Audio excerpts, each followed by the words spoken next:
윤석열 대통령을 서로 이제 체포하려고 예. 하고 있는 것 같긴 합니다. 근데 어제 이제 검찰이 영장 청구 일단은 나와서 출석을 해라. 소환 통보를 했는데 못 가겠다. 불응을 하는 거잖아요. 예. 검찰의 경우에 그렇게 됐고, 그리고 이제 공조본이라고 하죠. 경찰 그리고 공수처, 이 국방부 조사본부가 합쳐져 있는 맞습니다. 공조본에서는 일단 18일 수요일에 출석해라. 출석 요구서를 이제 통보를 하러 이제 대통령실 가서 전달을 하는 뭐 그런 옥신각신한 상황도 있었고, 일단 의지는 전달했지만 대통령실 쪽에서는 뭐 검찰에게 통보한 것처럼 아마 불응하지 않을까 예상이 되는데, 일단 뭐 전반적인 수사 상황이나 오늘 있었던 이 출석 요구에 대한 부분까지 어떻게 좀 바라보고 계실까요? 아시다시피 지금 수사가 지금 두 갈래로 이루어지고 있지 않습니까?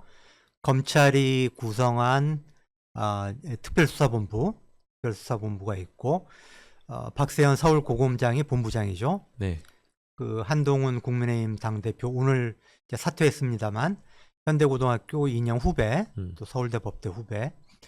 다음에 경찰과 경찰국수본과 공수처와 국방부 조사본부가 이제 합동수사본부를 꾸려가지고 그렇게 두 갈래로 수사가 진행이 되고 있는데, 김용현 국방부 장관은 이미 구속이 됐고요. 내란 중요임무 종사자. 그러면은 사실 대통령으로 향하기 위해서는 그 김용현의 지시를 받아가지고 적극적으로 내란 범죄에 가담했던 소방사령관, 특전사령관, 방첩사령관, 다음에 계엄사령관을 맡았던 육군참모총장 박수환, 또 그 밑에서 이제 활동했던 또 중간급 뭐 지휘관들, 이제 이런 사람들에 대한 조사가 어느 정도 이루어져야 되고, 다음에 뭐 대통령의 신분이니까 물론 탄핵소추안이 의결이 돼가지고 직무는 정지가 됐지만은 아직 대통령 직위를 유지하고 있는 대통령 신분이기 때문에 대통령실과 한남동 관저에 대한 압수수색이 이루어지고 어떤 압수물 분석이 좀 진행된 다음에 소환 통보를 한 번, 두 번 하고 그래도 응하지 않으면 체포영장 발부하고 이제 이런 절차를 밟는 게 통상적인 건데, 검찰이 김용현을 구속하자마자 11일 날 우편으로 1차 소환 통보를 한 거예요. 15일 오전 10시에 나와달라라고. 그러니까 정광석화 같이 한 거고. 원래 이렇게 빠르게 움직이는 조직이 아니었는데. 그렇죠. 지금 뭐 김건희 여사라든가 뭐 어쨌든 윤석열 대통령과 관련된 부분은 뭐 몇 년째 지금 공개하고 있지 않습니까? 근데 정말 정광석화처럼 움직인 거죠. 그리고 그걸 또 언론에 공개를 했어요. 자, 우리가 11일 날 소환 통보했어. 언론에 잽싸게 또 공개하고 말이죠. 그래서 어제 오전 10시까지 나와달라고 그랬는데 이제 불응했다는 거고요. 그러자 이제 이 합동수사본부, 공조수사본부죠. 여기서 또 오늘 이번에는 우편으로도 보내고 특검 우편으로도 등기로도 보내놓고 직접 찾아가서 관계자 4명이 대통령실에 찾아가 가지고 출석 요구서를 전달을 한 거예요. 근데 대통령실에서는 아니 대통령의 직무가 정지가 됐기 때문에 우리가 출석 요구서를 받아가지고 관저에 있는 대통령한테 전달하는 게 우리 대통령 비서실의 업무인지 잘 모르겠다 라면서 거절을 했어요.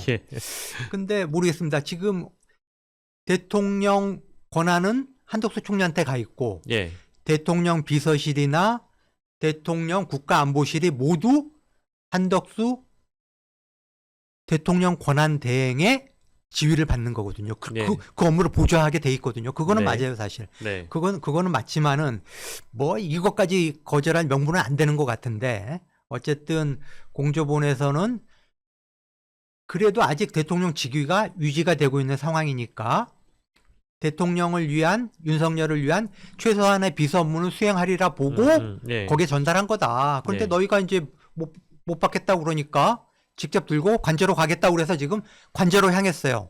관저로 향했고, 거기서 이제 그 관저를 뭐 지키고 있는 뭐 비서관도 있을 거고 이제 경호처 직원들이 있을 텐데, 과연 그 친구들이 출석 요구서를 수령을 할지 여부는 아직 모르겠습니다. 아직 지금 제가 속보를 최근까지도 확인을 해봤는데 저도 오기 전에 봤는데 아직 뭐 그런 내용은 없는 것 같아요. 아직까지는 그런 내용은 안 나온 것 같고 설령 근데 가가지고 전달을 한다고 하더라도 이 관저 쪽에서 그거를 뭐 수용을 할지 의구심이 좀 있죠. 예, 그렇죠. 지금은 뭐 검찰 쪽에도 불응했기 때문에 굳이 공조본의 상황을 따라갈 이유가 없기 때문에 일단은 1차적으로는 다 수용하지 않는 방향이 아닐는지 그런 생각이 좀 들고요. 그렇게 생각이 되고요. 검찰이 오늘 2차 이제 소환 통보를 하겠다. 그래서 18일 날 오전 10시에 나와달라고 두 번째로 다시 통보를 하겠다. 되게 통상적으로는 한 3번 정도 소환 요구를 하다가 응하지 않으면은 체포영장을 받는 게 통상적이거든요. 그런데 뭐 이번 사건 같은 경우는 워낙 그 사안의 중대성 그리고 어떤 또 시급하게 수사를 진행해야 될 필요성 이런 것들이 있기 때문에 18일 날 응하지 않으면은 곧장 체포영장을 발부받아서 신병 확보를 시도를 할 거다. 이렇게 예상이 되고요. 그러면은 공조본 같은 경우에는 제가 보기에는 글쎄요. 물론 이제 공수처도 체포영장을 청구를 할 수는 있는데 글쎄요. 뭐 누가 더 빠른가 지금 서로 지금 경쟁을 하고 있기 때문에 그 공조본도 검찰이 이제 18일 날 윤석열이 2차 소환 통보에 응하지 않으면은 검찰이 곧장 체포영장을 발부받을 거라는 걸 공조본도 알고 있거든요. 그렇기 때문에 거기도 이제 또 새로운 수를 쓰지 않을까 싶은데 그런데 윤석열 입장에서는 이 경찰과 공수처 그다음에 국방부 조사본부가 지금 이 공조수사본부 꾸렸는데 그쪽으로 갈 것 같지는 않아요. 그렇죠. 검찰로 나갈 가능성이 커 보인다. 그거는 뭐 어제도 이제 뭐 토요일도 지금 이진동 발행이 나고 제가 뭐 방송하면서 이야기했던 부분인데 그 경찰 쪽으로 나가게 되면은 경찰의 송치 기간이 10일이거든요. 그러니까 10일 안에 검찰로 송치를 해야 돼요. 그러면 또 검찰 단계에서 또 기소하기 전까지 20일간 또 수사를 받아야 되거든요. 그럼 기간이 30일이란 말이죠. 검찰로 직접 가면 20일인데 그렇기 때문에 윤석열 입장에서는 검찰 쪽으로 나갈 가능성이 높다. 그리고 뭐 모르겠습니다. 지금 뭐 검찰도 이제 돌변을 해가지고 뭐 자기네도 살아야 되니까. 그렇죠. 지금 어쨌든 이제 정권이 바뀌게 되면은 제1의 개혁 과제가 검찰 개혁이 될 수밖에 없거든요. 지금 뭐 이런 윤석열 민심과 이반된 2년 7개월 동안 정말 그 편가리게 하고 뭐 외교, 안보, 경제 어느 것 하나 없이 정말 나라를 지금 엉망진창으로 지금 만들지 않았습니까? 이런 과정을 든든하게 뒷받침해준 뒷배가 검찰 정권인 거고 검찰인 거고 그렇다면은 검찰 개혁이 1순위 과제가 될 수밖에 없고 그 과정에서 여전히 검찰은 우리가 사냥개로서 쓸모가 있지 않냐. 봐라 윤석열도 우리가 신속하게 제압해가지고 구속시키고 그걸 지금 보여주려고 그러는 거거든요.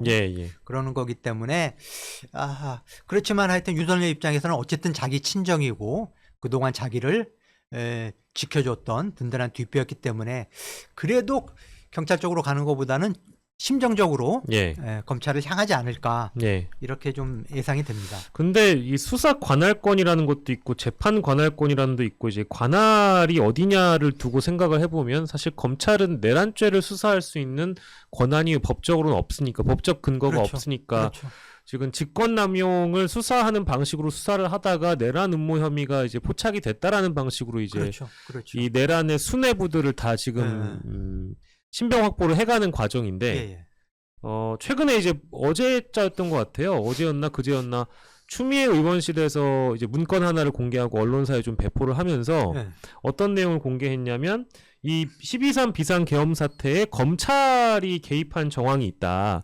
이제 이런 주장을 했고 대검 쪽에서는 그런 적이 없다라고 얘기는 했지만 어쨌든 뭐 여인영 방첩사령관이 정성우 방첩사 1차장에게 계엄 선포가 되자마자 이런 얘기를 했다는 거예요. 검찰과 국정원에서 올 거다. 중요한 임무는 검찰과 국정원에서 할 테니 이 사람들을 지원을 해라라고 부하들한테 지시한 내역이 나왔단 말이에요. 그러면은 검찰이나 국정원도 결국 이 선관위의 어떤 이런 서버를 촬영하거나 이 내부 조사를 이 정보사 쪽에서 이 방첩사 쪽에서 미리 한다고 하면 그걸 베이스로 검찰과 국정원이 이 계엄 사태에 이제 공범이 되는 거기 때문에 수사에 관할권도 관할권이지만 이 불법 계엄에 가담한 기관이라고 한다면 원천적으로 수사에서 배제하는 게 사실 맞지 않을까요? 그렇죠.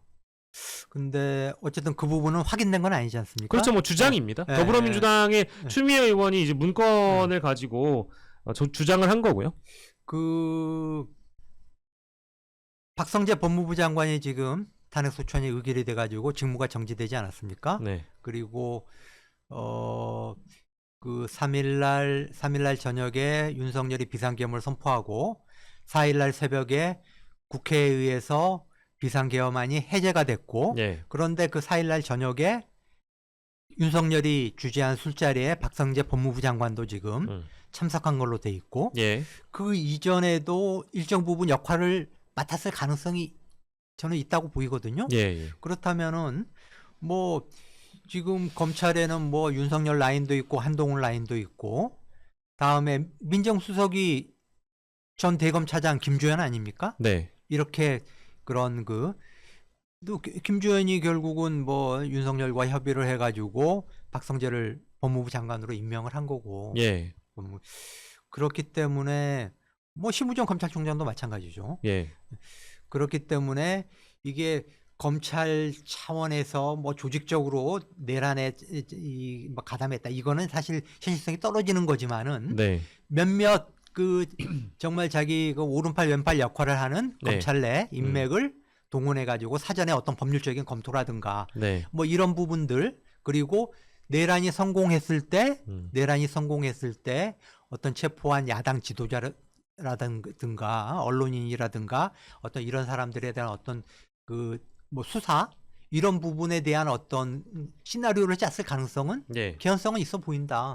이렇게 예상할 수가 있겠죠. 물론 이제 이 의혹을 제기한 추미애 의원실은 그렇게 주장을 하고 있는 거고 나아가서는 대검도 이제 반박을 했으니까 좀 더 정확한 입증될 수 있는 팩트들이 좀 쌓이게 되면 이제 검찰이 과연 이 수사를 맡을 자격이 있느냐 없느냐는 다시 판단할 수 있을 것 같고 그리고 저는 이제 검찰로 만약에 윤석열이 자진 체포가 되거나 뭐 체포를 자진 체포라고 해야 될지 아니면 자진 뭐 소환이라고 해야 될지 모르겠는데 검찰로 넘어가게 되면 우리가 과거에 우병우 수사받을 때 있잖아요. 되게 유명한 사진이 기억이 납니다. 그렇죠.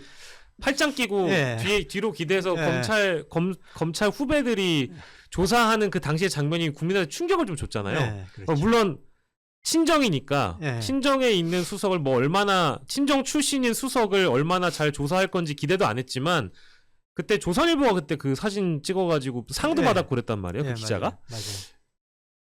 근데 수석마저도 그런 분위기로 수사를 받았는데 내란범인 현직 대통령이 거기에 자진 출두해가지고 실제 뭐 어쨌든 형식적으로는 소환이지만 가서 조사를 한다고 하면 그거 제대로 될 거라고 믿는 국민이 누구나 한 명이라도 있을까요? 없겠죠. 그렇죠.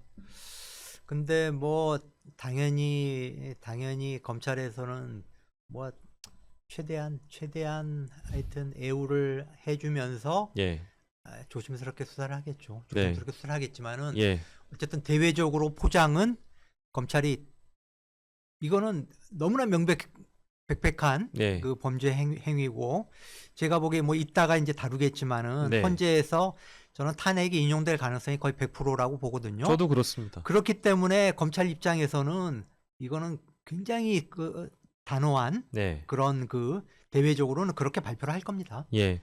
내부에서야 뭐 이렇게 뭐 선배님 뭐 죄송합니다 뭐 이해해 주세요 뭐 이렇게 하면서 뭐 조사를 진행하겠지만은 대외적으로는 그럴 수밖에 없다. 뭐 수사기관들의 각 상황 저희가 좀 짚어봤고 방금 뭐 한 10분 전에 안 그래도 속보가 나와서 보니까 시도하고 있다는 속보는 나왔어요. 그러니까 이제 관저에 가서 이 소환장이라고 해야 되겠죠. 소환 요구서, 소환 요구서를 출석 요구서, 출석 요구서를 이제 공조사분이 전달 시도를 했다. 대통령실에는 실패했는데 관저에 가서 출석 요구서를 공조사본부가 전달하는 것을 시도하고 있다. 이렇게 지금 보도는 나왔습니다. 그 전달의 완결성은 저희가 좀 기다려봐야 될 것 같고요.